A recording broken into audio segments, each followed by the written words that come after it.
Welcome to the Blinds and Shades project onboarding video. This video will act as your project detail and guide throughout this reset. This reset is designed to refresh and in many cases replace outdated bays within the Blinds and Shades section of a Lowe's store. Let's discuss the main requirements that you will be addressing when executing this project.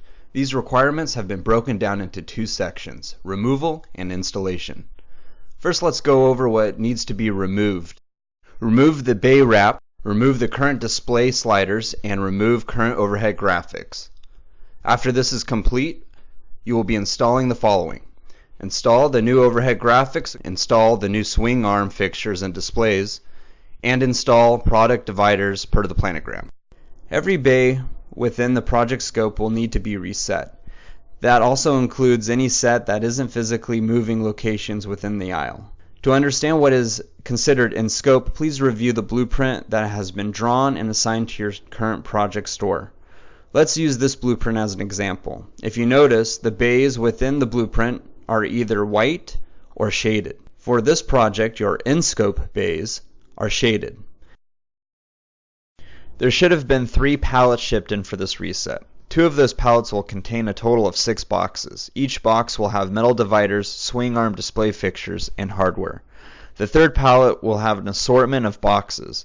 The contents of this pallet include 2x2 shelf stoppers, graphics, gray tarps, hanging brackets, aisle wayfinders, and hardware. Please refer to the bill of materials for an exact listing of what you should have received.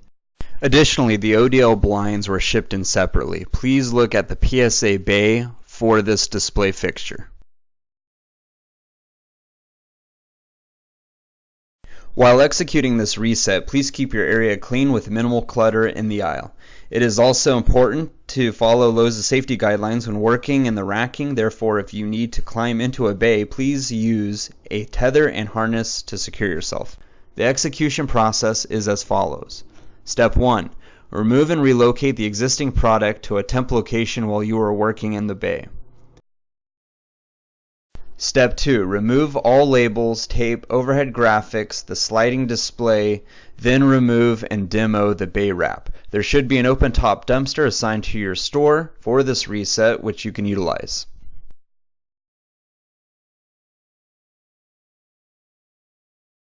Step 3. Setting the bay. Let's start by first removing the decking on the ground elevation and cleaning the concrete floor. After this, you will set the bay to the correct elevations per planogram. Then clean and wipe down the racking. Fill screw holes with putty and paint the steel as needed. Once this is done, hang the gray tarp that will act as the backer for this bay. There should be 1 gray tarp per bay unless notated differently on the planogram. The last part of this step is to install the overhead graphics. When hanging the new graphics, please use the metal hangers that were shipped in on the material pallet. The graphics themselves have pre-drilled holes for hanging. These overhead graphics should be hung on the face of the beam and not in the bay. Each bay should have 2 graphics, 1 left and 1 right, with 2 plastic clips to connect the graphics together down the middle. Step 4. Placing the product in the bay. Fill the bay with the product as directed on the planogram. Make sure you scan each item to ensure it is the correct product going into the new set. Use the metal dividers that were shipped in to separate the product within the bay. The exact placement of these dividers is notated on the planogram. Step 5. Finalizing the bay. Install the new swing arm display per planogram. The elevation for this should be 51.5 inches from the lower bracket.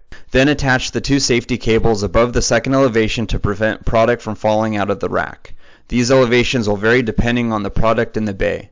The last item to be installed is the 2x2 shelf stoppers. There should be 2 per bay, 1 for each elevation. After everything has been installed, please label the bay per planogram while following the Lowe's labeling guidelines. Congratulations! If you follow these instructions, you should have a complete bay ready to be signed off by a member of the PSA team. Before you are signed out, please make sure you hang the 5 wayfinder signs that were shipped in with the material shipments. The exact placement of these signs will vary depending on your store's layout.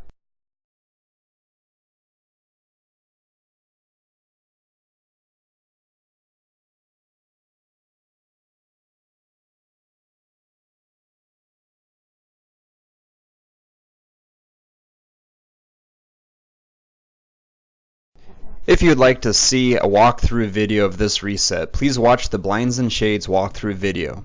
We also have a video available that shows the install of the swing arms as well as the ODL blinds. If you need additional training on labeling or planogram assistance, please watch the following videos in Smart Project. Well, that does it for the Blinds and Shades onboarding video. Thank you for watching.